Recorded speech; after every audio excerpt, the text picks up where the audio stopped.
It was the worst, most awkward wedding moment I have ever witnessed. On the day, she showed up to our morning ceremony wearing the shortest dress I've ever seen. Hi guys! Welcome back to another episode of the Storytime Society. I'm your host Jamie, and I'm so happy you're here. I'm so glad you're alive. Thanks for tuning in. The theme of this episode is the wedding drama subreddit. So let's get into it. The title of the first story is Friend Didn't Invite Us to Her Wedding and Didn't Have the Guts to Come Clean. Here for some petty wedding drama? I got you. Buckle up. This happened years ago. I thought, a good college friend. We'll call her Anna. We were in a tight-knit study group of 4 girls who used to hang out with each other a lot, both together and individually. We did choir and yoga together, studied together, visited galleries, did dinners, coffee dates, and parties, talked about boys and friends and hardships and hopes. This went on for years and continued after we graduated. All to say, it was fair to assume we would have a place at each other's wedding, as we had a significant place in each other's lives. Anna and I used to go on long walks and discuss our lives and everything in it. Our talks would get really deep and personal on both sides, and we were very supportive of each other. I considered us very close. When she got engaged, I was elated for her and excited to go to her wedding with the rest of the group. Well, on one of our walks, the talk turned to wedding stuff. She was being evasive, and at length I realized why. The wedding was planned, invites had gone out, and I wasn't invited. Neither were the other girls. This may be controversial, but I said, "Oh, I'm so sorry. I just assumed I would be invited." Anna got very apologetic, said the wedding party was very small, and ranking your friends to find out who was invited was a terrible feeling.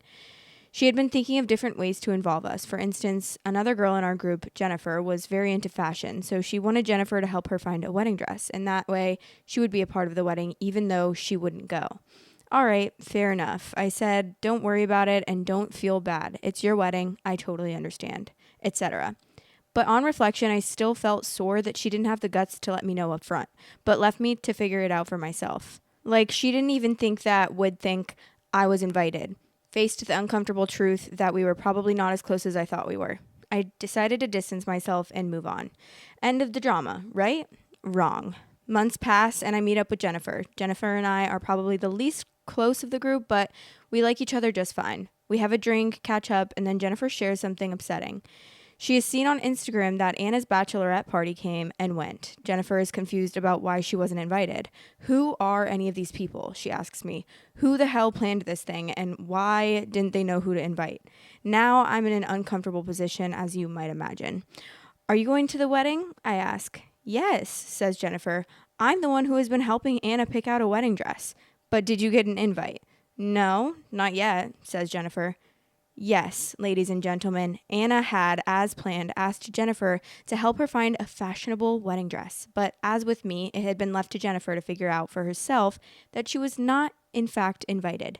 The two of them had spent hours and hours together looking and discussing options, and not at any point had Anna thought to say, hey, by the way, this wedding you're helping me with right now, yeah, you're not invited.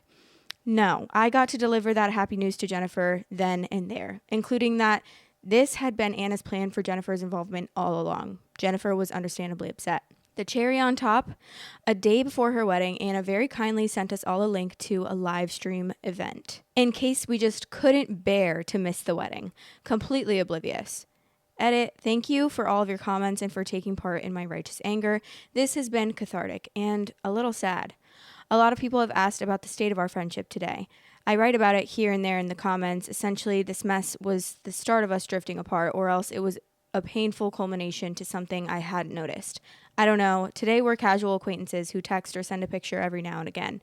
We have a meaningful shared history, but people moved on, and we're all in different places, mentally and geographically. The only one I still cross paths with in real life is Jennifer. We're still very different people, but she's great. It's just odd. The college friends I felt most close to are not the ones who stuck around. Final edit, this post is still somehow getting so much traction, so I'll add this to answer some common comments, and I'll try to keep it short. No one is entitled to a wedding invite. The wedding stuff illuminated that Anna and I weren't as close as I thought. That sucked for me, but it wasn't Anna's fault or responsibility. It just was what it was. I shared my hurt with Anna way back during our initial talk, but I made it clear I didn't blame Anna for it. That was the only time we talked about any of this.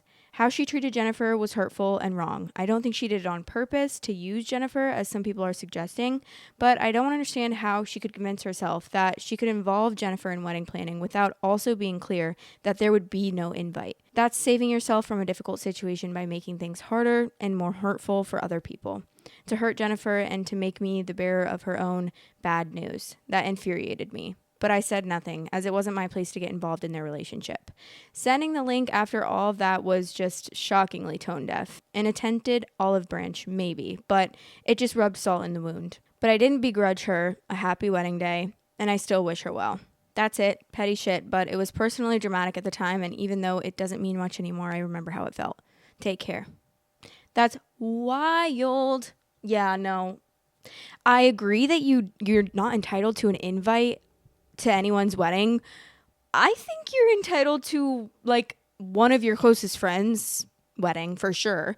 And then it's like, so then who are you inviting to your wedding? Because if we're hanging out all the time and you're hanging out with us or like this group, I don't know. It sounds like they were pretty close as friends. So I'm just wondering, like, who were the people that were in her wedding party then? I mean, I feel like it's pretty obvious. You usually know, like, when you're going to be invited to someone's wedding, especially invited to someone's wedding, let alone, like, you probably know how close you are. Like, I know who I'm going to be bridesmaids for, and I know who I'm not going to be bridesmaids for. You know, like, I don't know, maybe I'm just the type of person, like, I don't have a lot of, like, acquaintances or like friends that I just hang out with here and there. I'm the type of person that usually has like just close friends. Let's read some comments. Anna has some balls on her though. OP said, I think she stuck her head in the sand hard and hoped everything would be fine. It may be a strong reaction, but I was and am pretty disgusted by her actions. I really don't think that she was she had a strong reaction, to be honest with you. This person said all she had to do was say very small guest list, mostly family, and that's it, but just not telling folks, that's some cold shit. So I guess it was that? I don't know. OP said precisely if she had put it to Jennifer the way she pitched it to me, I can't invite all people I would like to, so I would be honored if instead you could be a part of my day by helping me with this. It might have been the sweet gesture she hoped, but for the life of me, I cannot understand how she could think Jennifer would somehow just know she wasn't invited without it explicitly being stated. Especially when asked to help pick out her dress. 100%, because you would think that. And also, if she had a bachelorette party, wouldn't that mean she had a bridal party? I mean, you can still have a bachelorette party and not have a bridal party. Obviously, it's like whatever you want to do. There's no like rules or a rule book, but this person said, I 100% agree with you. Question, did Jennifer pull back once you told her? I hope she did. I hope Anna is shunned from your group now. OP said, I know she was hurt, but I'm not sure she shared how much with Anna. Jennifer didn't like to wallow in emotions and sometimes just withdrew for a while until she stopped being upset. She might have appreciated the friendship with Anna despite how things went down, or it might have ruined something for good. As I mentioned elsewhere in the comments, this was basically the end of our group. Either we weren't as close anymore as I thought, or emotions were too hurt after the wedding to go on as we had. Can't say for sure. Next thing we knew, Corona hit, people started to move away, and everything was different for good. Jennifer should send her a bill for her consulting fee. Not that she'll ever get anything, but just as a way to let her know how she feels about the friendship now. This comment is kind of what I'm wondering as well. They're saying, okay, I get this, I guess, but it doesn't solve who was at her bachelorette. Like, is she living a double life? How does she have so many friends that you've never heard of? Bizarre. And then someone said, lots of cousins who OP and the college friends never met. Newer friends she'd been hanging out with a lot recently. Weird. That's weird. I mean, if I had newer friends, like, that I was hanging out with recently, they wouldn't be in my bridal party. My bridal party, or like who I was considering inviting to a very small wedding, would be like OG friends that have been in my life for a long time. But I guess to each their own. Everyone, you know, it is your wedding, so whatever you want to do with your wedding day is up to you, obviously, but obviously expect to suffer the consequences as well. Because I wouldn't want to be friends with someone that didn't invite me when I thought that we were really close and we hang out pretty often. The title of this story is, this was by far the worst mother of the groom moment I've ever seen at a wedding. I was at a wedding and the mother of the groom requested, I Will Always Love You, as the song for the mother-son dance. The couple felt too guilty to tell her no because the groom's parents had financially contributed to the wedding, so the couple agreed. It was the worst, most awkward wedding moment I have ever witnessed. When the song came on, I didn't think it could get worse, but it did. The mother of the groom ended up staring into the groom's eyes throughout the whole song, either on the verge of crying or actually crying. I'm pretty sure all the guests wanted to fade into the bushes, Homer Simpson meme style. Ooh, yucky. I'm scared of that. Just tell your mom no, probably. I don't understand how people can't, like, I get that she financially contributed. Okay, that doesn't mean that you get to do whatever you want. I mean, it's your wedding. Say no. Just be like, I get feeling bad. I probably wouldn't say no either because I would feel bad. So who am I to say? This comment says, wouldn't be surprised if she was wearing ivory and maybe a tiara. OP said, bet you she thought about it while sobbing in her car outside the restaurant. That's crazy. Why are you so sad and upset that your son is getting married? Because you can't marry him? I mean, I get crying and being emotional about your son getting married, but like, I don't know, to sob in your car and be so upset pre-rehearsal dinner is a little outlandish. My mother-in-law loves my husband. Like, she cries the moment we arrive when we visit. When we leave, and several times throughout, and she still didn't do this. We didn't even do dances and not a peep from her. This is also not normal and healthy behavior. Do you visit rarely, or why does she cry? We live across the country, 2 plane rides away. I should have probably mentioned that. Literally me, ever since I was little. I hate it so much that that's how my body reacts to like everything. It's anger, sadness, happiness, embarrassment, everything. My body just immediately reacts by crying. If a show evokes even the littlest bit of emotion, I cry. Like, I probably cry at every single TV show I ever watch, unless it's like the funniest TV show ever. But even then, I feel like a lot of funny and comedy shows still have like touching moments. The title of this story is it weird that my mother-in-law didn't post a single picture of me from our wedding? So I just got married yesterday. Beautiful day, everything went great. Today people are posting pictures, sharing memories, and offering congratulations. It's been really sweet. Then I see my mother-in-law made a post with the caption, blessed, which is cute until I scrolled through the photos. It's my husband with his dad, his brother, some cousins, her and his sister, her and a friend, the friend and the sister, but not a single photo of me. Like, who did he marry? I know for a fact she has pictures of me and my husband together. The photographer shared some earlier. So I'm just kind of sitting here wondering, am I missing something? Is this a thing? Or is it okay that I'm a little thrown off by this? Weird AF. Weird. Because they're going to be like, oh, so he married this girl? He married this girl? Or he married this girl? I don't know. I'd be so confused. I'd be like, wait, what? Where's the bride? Hello? You're going to post everyone else?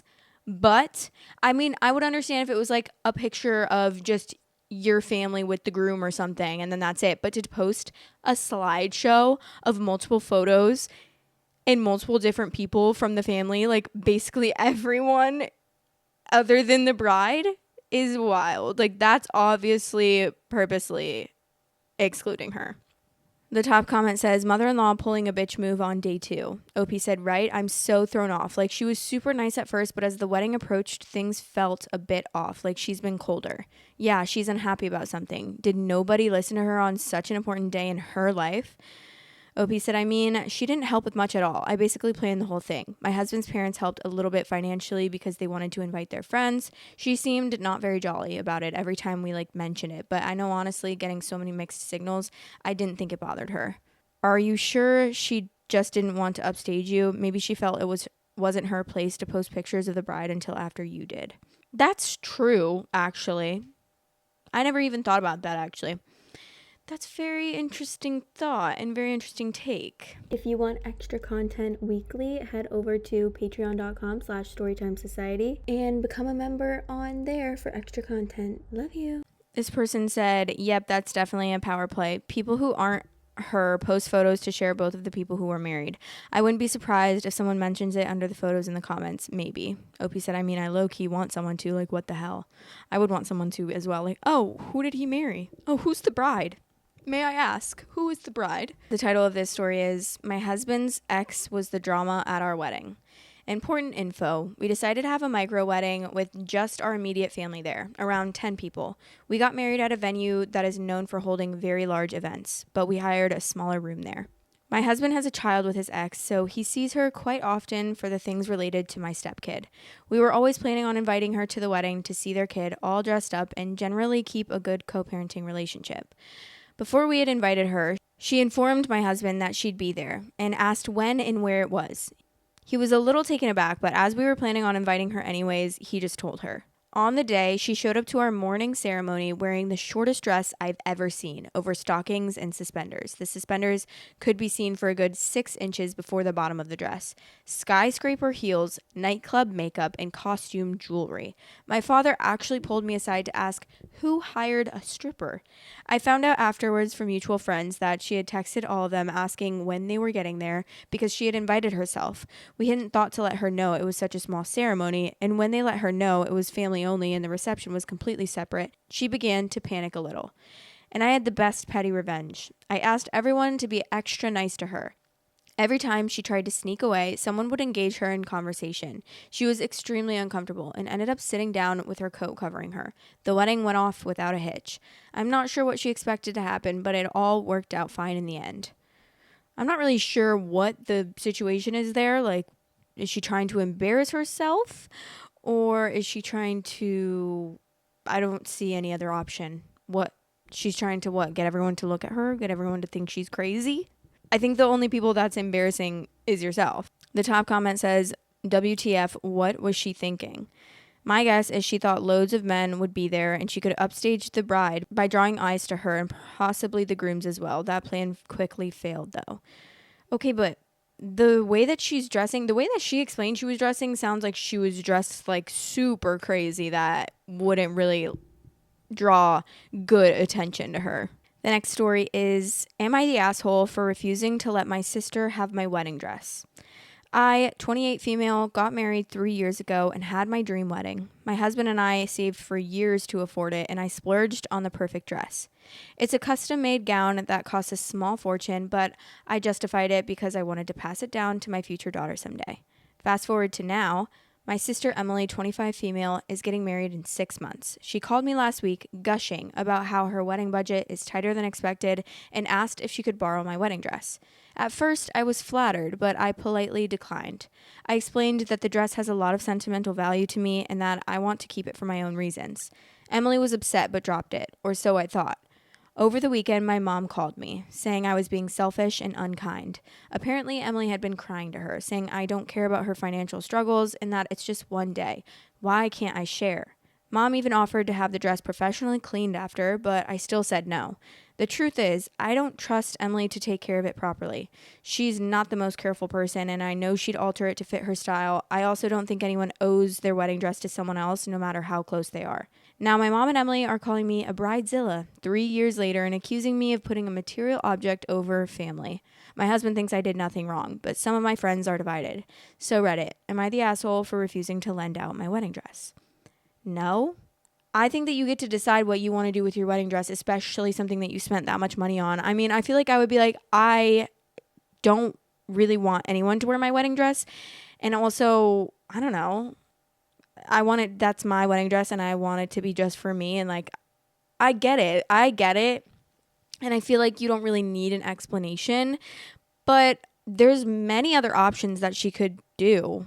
She can easily go to a thrift store, and multiple thrift stores go to try to find a wedding dress. There's so many. I always see a lot of pretty wedding dresses at thrift stores. Obviously, you have to hunt and like really go to multiple and probably go multiple times to try to find one that you'll really like. But that's one option for like a cheap wedding dress, and people give their expensive wedding dresses away as well. Also, if you're going to get it altered anyways, you could just buy a cheap wedding dress from the thrift store that is actually a nice wedding dress, and then you can get it altered to fit your style that way. So that way you're spending basically the same amount of money, because you can buy a wedding dress for like $20 at the thrift store. There's a lot of things you could do other than making your sister let you wear her dress. Edit for context, Emily and I have always had a rocky relationship. She's not the type to respect boundaries, which makes me even more hesitant to trust her with something so personal. I didn't include this at first because I wanted to focus on the dress itself, but it's worth mentioning. Edit 2, wow, I didn't expect this post to blow up. Thank you for all the comments and perspectives. To address a few reoccurring questions. 1, why not let her borrow it if she'll pay for cleaning/alterations? I know my sister, and I don't think she'd just stick to borrowing it. She's impulsive and has a history of doing things her way, even when she says she won't. I'm worried she'd make irreversible changes to the dress and brush it off as no big deal. 2, what about offering financial help instead? I could, but she hasn't directly asked me for money, only the dress. Plus, I think this is more about the symbolism of the dress than the cost. 3, why not buy her a different dress or let her rent one? I did suggest helping her find a rental dress, and she scoffed, saying nothing will compare to mine.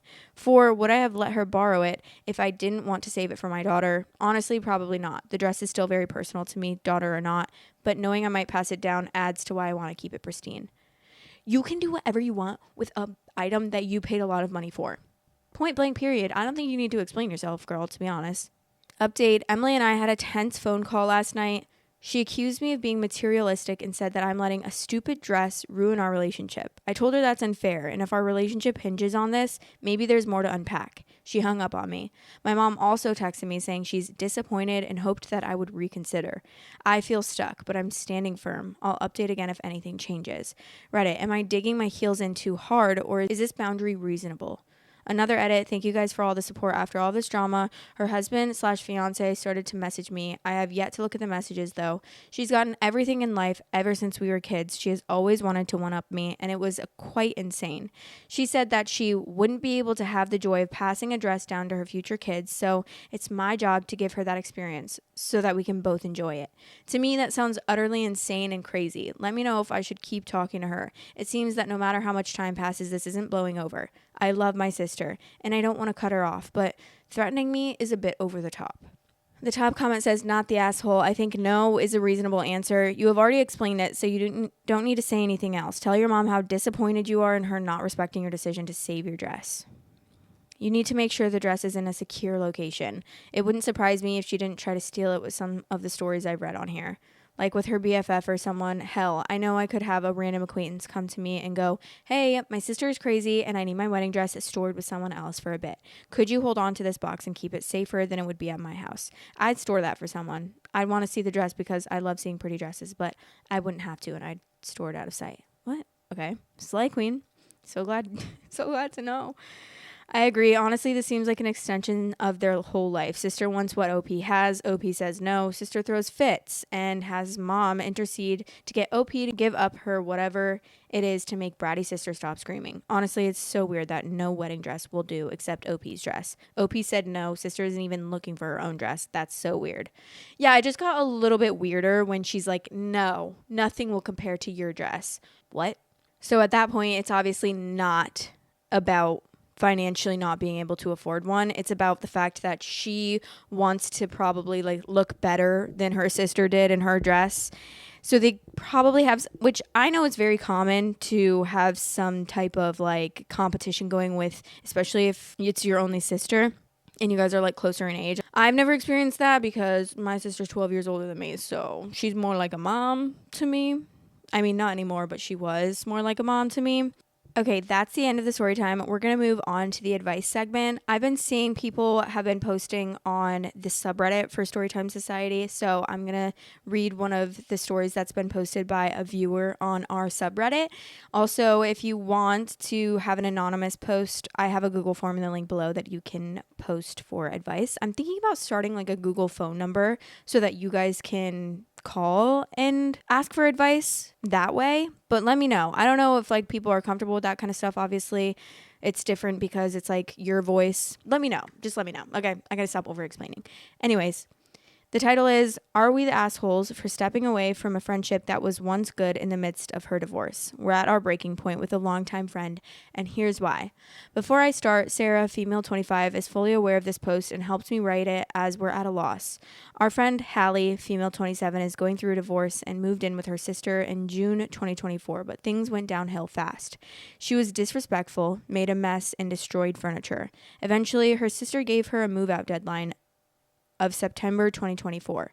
She was able to temporarily return to the marital home. The separated husband stayed with family and invited our friend group over for New Year's. Her best friend, Sarah, drove 4 hours to attend but was horrified by how filthy the house was, and then found several bed bugs. Sarah left shortly after, cleaned everything they owned, tossed a travel mattress, and got a hotel room, all at personal expense, as she experienced bedbugs as a child and wanted to avoid an infestation of her own. This is not something we're upset over, as we know how hard it has been for her over the last year, and we all went to dinner that night instead of going to her house. We've all been supportive and on repeated occasions encouraged her to get help, believing she may be dealing with depression due to living conditions and outbursts that will be explained below. Lately, she's been emotionally confusing, and we weren't sure how to proceed. For example, she constantly overshared and asked for advice, but whenever we say something she doesn't like, she turns it around on us, accusing us of judging her and telling her she's doing things wrong, even though she's the one making those statements. Then she vents to anyone who will listen and paints us, specifically whoever says something she doesn't like, as a villain. Recently, it's been me. Before me, it was Sarah. Before Sarah, it was Hallie's husband. Before her husband, it was Sarah's husband. There's a pattern once we start looking back at all the times it has happened. It's confusing and emotionally exhausting, as we truly want nothing but the best for her. To avoid conflict, Sarah decided to stop giving any form of opinions and advice, even when asked, just to keep the peace. We acknowledge what she says and wish her the best, but nothing more is said. Last week, she sent a voice recording of a conversation where she was clearly gaslighting a family member, and something clicked for us. It mirrored how she had been treating us, especially her best friend Sarah, for several months and several different occasions over the years. She routinely refuses to take responsibility and lashes out when challenged in any capacity. Challenged being agree to disagree, but not in a negative way, in the way that friends with disagreements disagree. I, female 28, calmly responded to the voice recording, sharing my opinion. Her best friend did too, unknowingly around the same time, and we agreed with one another. Hallie stated she didn't want to talk about it after my message, as this is a common response before her blow-ups. Then Sarah's message came through. Her reaction to Sarah and I was over the top. More guilt-tripping and denial. Think, well, I'm always wrong and stupid and I make terrible decisions and I'll just end things with her new boyfriend and that will make everything right. I forgot everyone knows better than me and you all get so focused on how shitty it is that I'm doing the things I'm doing, etc., etc. And I feel like that was the last straw for me. I finally snapped and called her out harshly for being manipulative. I regret the tone, but I stand by what I said. Now I think I am truly done. She is emotionally exhausting and contributing so much to make her feel better is causing issues for me personally, as I feel like I'm not being a good friend by withholding honesty. Sarah, her best friend, is distancing herself too and taking a very large step back from the friendship after recognizing the pattern. Despite all this, we still feel guilty. Are we the assholes for stepping away from a friendship that was once good in the midst of her divorce? No, absolutely not, because at a certain point, you can only do so much for someone that doesn't want to be helped. If she's not getting the help herself and she's not trying to better herself and recognizing the way that she's treating people and the way that she's treating you guys and her patterns and her unhealthy toxic patterns, it's never going to change. And at a certain point, you can only do so much. So it's your decision for the betterment of yourself and for your own mental health to step away from a friendship like that. You've given it your all, and that's obviously different for each person. You know, some people will hold out for long and some people won't, and that's just up to you and how you feel mentally. It is not your responsibility to take care of another human being. You can try as much as possible. Obviously, when you care about someone, you care about them and you want them to get help and you want the best for them. It's so obvious that you want the best for her and that she's not doing anything to try to get better and grow as a human. It's just not your responsibility. You did everything that you could. So I think that was the best decision for yourself. And I get feeling guilty, of course. It's so hard to deal with someone that's so emotionally exhausting, and 100% she is very emotionally manipulating as well. I can tell by like it's so textbook when you're saying I'm always wrong, I'm always stupid. Like that's happened so many times in relationships with like romantic relationships that I've been in the past. They're trying to victimize themselves when you're actually in fact the victim in the situation. So, no, obviously I can't make you not feel bad and not feel guilty about it. That's just something that's going to come with time that you'll eventually end up growing out of, and you'll feel better about as time goes on. And maybe she will end up getting help, and maybe she will end up becoming a better person, and then you guys can reconvene and maybe she'll apologize. But I think until she comes to you and is genuinely open and honest about the fact that she's realizing, like once she realizes, if she ever does, and comes to you and like has a talk with you, because I've had friends that have done that to me. I've had friends that were super emotionally exhausting. I gave it months and months and months of them just like taking everything that I had and me just like helping them through so much, and them like constantly treating me like shit, until finally I didn't want to do that anymore. And I didn't really see how it was a mutually beneficial relationship or friendship, which if it's not mutually beneficial, you shouldn't be in that friendship. If someone's taking so much from you and just making you so exhausted, that's no friendship. Like, you shouldn't. Obviously, there are ups and downs in friendships, but it's like you can only take so much, and especially when you're trying to help someone. So yeah, I stopped being friends with that person. I didn't stop being friends. I kind of just pulled back and like didn't really respond as much, didn't hang out as much. And she eventually realized and came to me and apologized and was like, I'm really sorry for treating you that way. And you know, it's really weird because actually we were really good friends for not for that long. I moved away to a different city that was like 30 minutes away from, actually probably 45 minutes away from where she lives. So I feel like when you live even like farther than 25 minutes, it can be hard to get together sometimes, especially when you're an adult. It can be hard. And like, I was going through my own things when I moved over there. It was a big change for me because I had just moved out and moved in with my boyfriend, and my roommates had moved out. One of them went back to California. One of them was in a relationship and like completely stopped talking to me, but we're good now, and we hung out, and we're going to hang out again soon. But she was just, I don't know what was happening there, honestly. We kind of I don't know, whatever. That's a different story for another time. But so I felt like so much was changing, and then I was so far away from anyone that I called a friend, and I felt like I was going through a big change, and that was the time that I got on medicine, and I was like very depressed at the time because I just felt like I had nothing, and I honestly was not doing well in like my career. I didn't know what I wanted to do with my life. I was starting to do social media management, which I was really happy about, but at a certain point I got a few clients, and then I kind of didn't love it. I wasn't super passionate about it. Like, I liked it and I was good at it, but I wasn't extremely passionate about it. And so I was just going through a really like a rough patch, and we didn't really hang out for a while. I do think that it was partly my fault, but I did meet up with her like for dinner sometimes. But then after that, our schedules just never really aligned that well. I was supposed to go to her birthday dinner, which I was absolutely gonna go, okay? And it was last year. I was going to go to her birthday dinner. She was like, my birthday dinner is, she told me like a month beforehand. So mind you, I had this in my calendar. I was planning everything around the fact that I knew I was going to this birthday dinner. It was on a Saturday, she said. She texted me. I have the text verbatim. She says, I'm inviting you to my birthday dinner. It's at this place on Saturday, this date. I'm like, perfect. I'll put it in my calendar. And so then I make plans on that Friday with my other friends. And then the day comes and she's like, are you still coming tonight? It was Friday. I go, you told me it was Saturday. I have it in my calendar for Saturday. She goes, oh no, it's tonight. Like, it was no big deal. I'm just like, it's fine, whatever. I was like, I have plans. Like, I'm so sorry. I really wanted to come, but I don't want to cancel my plans with my friends that I have tonight. When I literally, if you scroll up, you can see that you said it was Saturday, and I put it in my calendar as Saturday. And I get that it, like, people make mistakes, obviously, but I feel like she kind of resented me after that. And then we kept being friends, and like we wanted to hang out. And you know, when you kind of just like trying to plan things with friends and it just doesn't really happen. And she was super busy. She was super, super busy.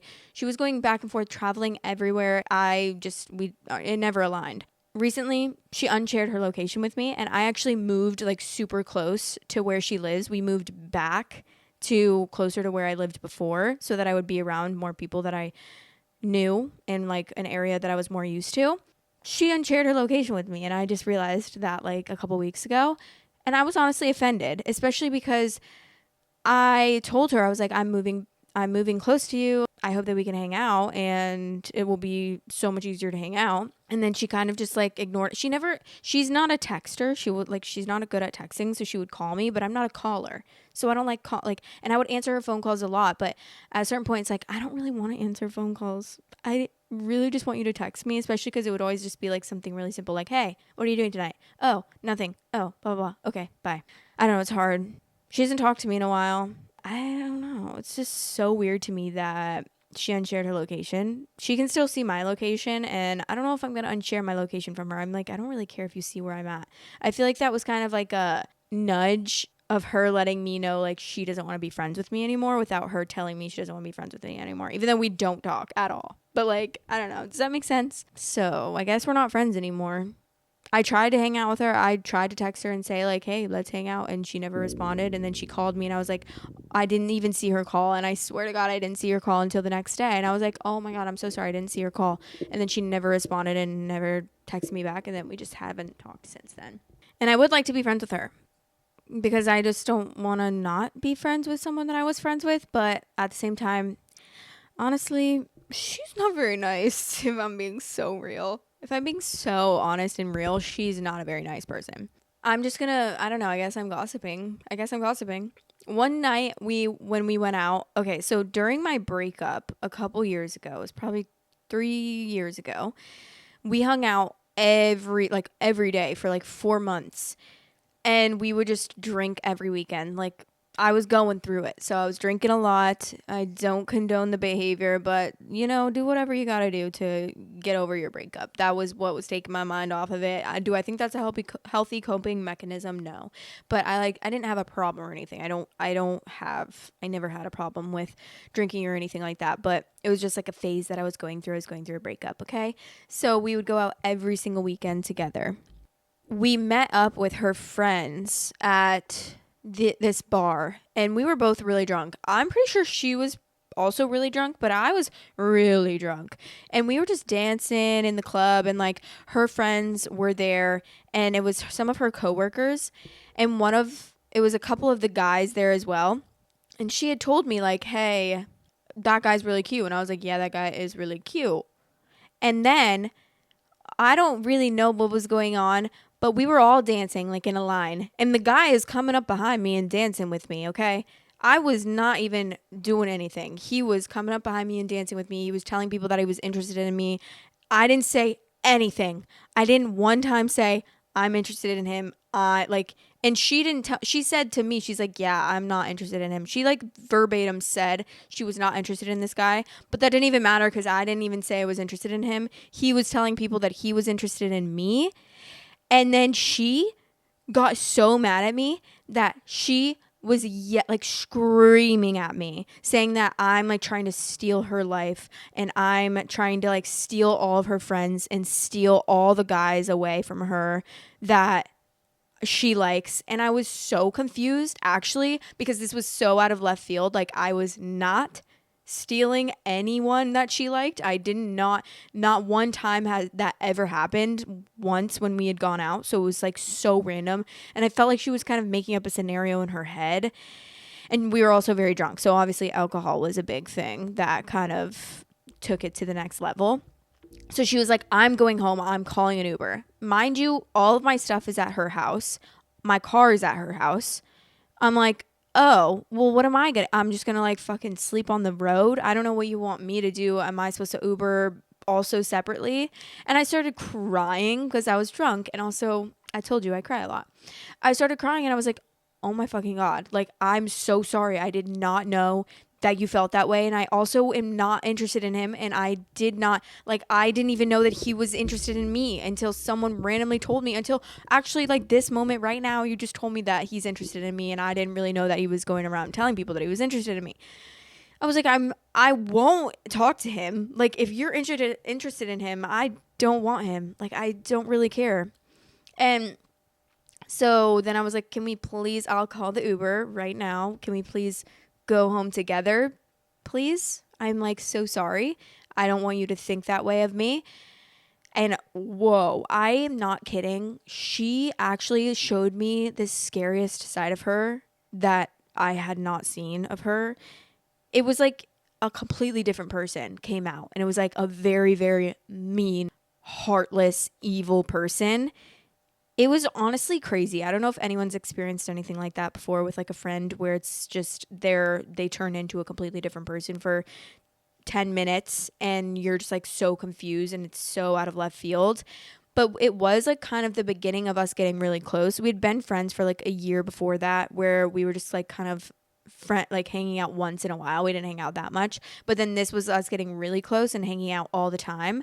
So it was like really much like the honeymoon phase of a friendship, where I feel like you guys don't fully know each other, but slowly after that, she definitely, like, I thought she was a really, really nice person, and then slowly after that, she kind of just like showed that she wasn't the nicest person. And that's like the person that I always tell you guys about, that was like mentally exhausting me, because she would call me every day for like 2-3 hours, and I would talk her through this situation that she was going through with this guy, and she would treat me like shit, and then I would console her, and it was just like a really toxic situation. So I like stopped talking to her for a little bit, and she apologized after, and then I completely accepted it, and I was like, yes, let's hang out again, let's be friends, like I forgive you. At this like time in my life, I'm very forgiving with friendships, even though maybe I shouldn't be. I don't want to have like bad blood with anyone, and I feel like in the past, I don't know, when you're younger, maybe not everyone is this way, but I feel like there was a lot of petty random friendship stuff. I feel like a lot of girls go through that kind of stuff in those kind of phases, but then once I'm like older, I'm like, I don't really care, like I'll be friends with you. Yeah, so that's that story. I don't know if that even made sense, honestly, if that story made sense at all. I guess I'm just like gossiping with you guys today, so hopefully she doesn't listen to this. I don't think she does. I don't think she would, but also it's fine, because sorry that you did that to me and you were not nice at all. The next day we woke up and I was like, whoa, I literally like bawled my eyes out last night because you were so mean to me. I don't even know. Is it like, are we okay? Is everything good? And we were good. We got ready, went to the beach, and hung out at the beach that day, and it was chill. So that's the story of that friendship. I guess it's over now. I don't know. But anyways, that's the end. I just babbled and wabbled and traveled at the end of that episode. So sorry. Also, guys, I made caramelized banana syrup today. So I have my caramelized banana latte, and it's so good. It's so good. I don't really love bananas, but like banana flavored stuff is really good to me. I like banana bread. I like this caramelized banana latte. I like banana Laffy Taffy. Like banana Laffy Taffy is my favorite. Anyways, I love you guys so much. Let me know what you thought about that episode, and if you have any advice for the advice segment, if you have anything to say, if you have anything to add, I would love to hear it. As always, I love you guys so much. Oh, also, actually, sorry, there's another thing that I wanted to add on. I told you guys that the anniversary of my best friend from high school death is coming up, and her mom texted us in a group chat, like her and her friends and me, in a group chat, saying that she wanted to do something like for charity or something like that for the anniversary of her death. I was like, yes, of course. Just like we all said, yes, let us know like what you would want to do. It was like a couple weeks, and then she texted us yesterday saying that she wanted to volunteer at Ronald McDonald, I believe, or sponsor like a meal for a family or children or something. I'm not really 100% sure about like what that is about. I don't really know, but obviously I said yes, of course. Like I would pitch in however I can or however they need me to. Monetarily, I would love, like she also said, if you want to physically come volunteer with me, which I wish I could, but obviously that's all the way in like Iowa City, I think, and I can't just fly there for that, even though I would love to. I was thinking of maybe making some type of merch, and I'm not really sure what I want it to be. I was thinking of maybe, I don't know, some type of merch that would be related to her.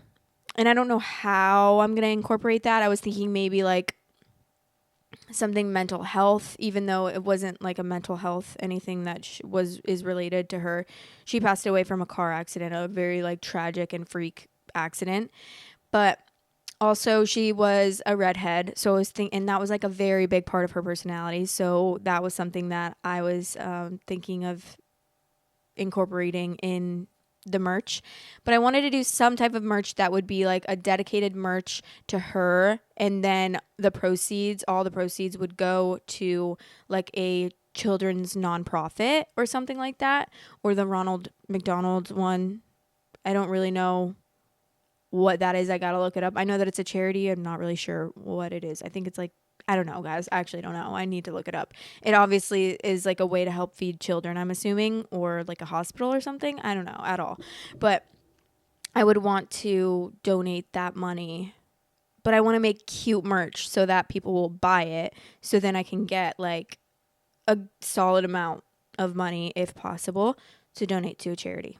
And 100% of the profits would go to that charity in honor of my friend that passed away, which I will not talk about because otherwise I'll cry again. So, anyways, I love you guys, and I'll see you in the next episode. Bye.